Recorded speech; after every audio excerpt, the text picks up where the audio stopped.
Go. Hi, this is Shirley from Hatch Haven Islands in Gilbert, Arizona again. I'm going to show you how I taught my client who did not know how to read, who did not know how to tell time, who could not add, to tell analog time. And then of course digital time is just adding the numbers to, I'll show you on a piece of paper in a minute. But right now we're going to talk about the clock. Remember this clock? I remember it, and I'm 76 years old, so this is an old clock. Let me tell you, but it is perfect for teaching time. As you can see, it's graded in fives. You start with here, 5, 10, 15, 20, 25, 30, 35, 40, 45, 50, 55, and when you get here, it's o'clock. So right now, it's, let me move this out a little bit. It's 11 o'clock. It's off a little bit, but that's supposed to be 11 o'clock.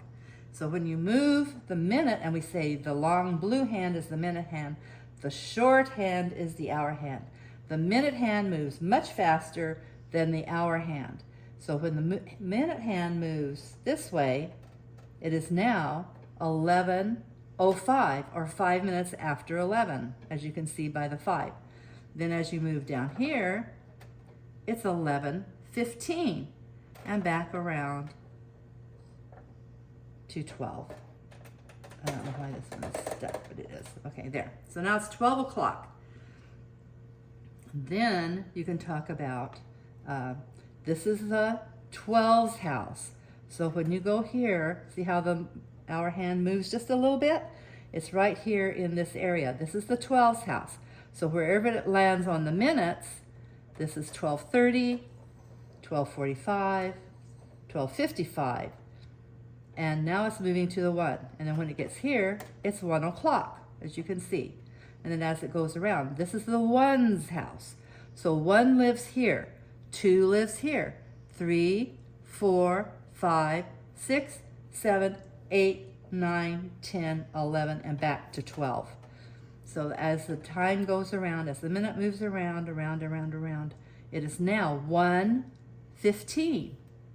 And I really like this idea of houses, because as it moves around, the hour hand is no longer on the 1, and it's hard to tell sometimes in analog time what time it is. You know, is that 1, 2?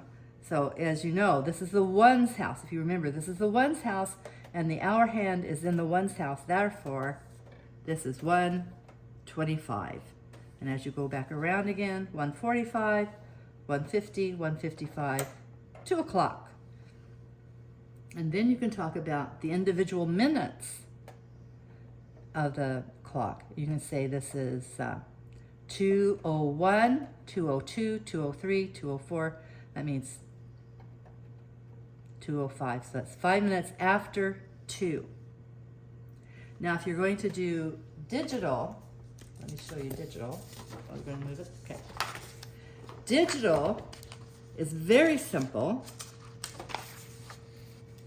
because, as we know, our clocks are set up like this, right? An oblong with 2 little dots. So if it's 1 o'clock, you put 1, 1 o'clock. What if it's 1:45? Then you draw this. 1, 4, 5, just like you would see on your clock at home. So analog down here, digital up here. Digital, very simple. Analog, a little more difficult because the hour hand moves from the hour that it starts with, like 2, and it moves closer and closer and closer and closer to the 3, closer to the 3, closer to the 3, until it's 3 o'clock. And sometimes people get confused because this hour hand doesn't stay on the 2 and then jump to the 3. It moves slowly through the hour. And that's what I taught my client. He now can write out his times. Also, I write like, I'll draw a circle, and then I'll put 12, 6, 3, 9, 1, 2, 4, 5, 7, 8, 10, 11. And then I'll say 1:15. And this is what you need to do. You need to write it out and then have them plot it. So if it's 1, and you will go back to the 3. 15. That's 1:15. And then he can make the digital 1:15. And if you do these, write it, have him plot it, and then look at the analog clock, they'll learn time. It took him a little while, but I think it took him about 4 or 5 months. And then he picked it up, and once he picked it up, he's telling me what time it is.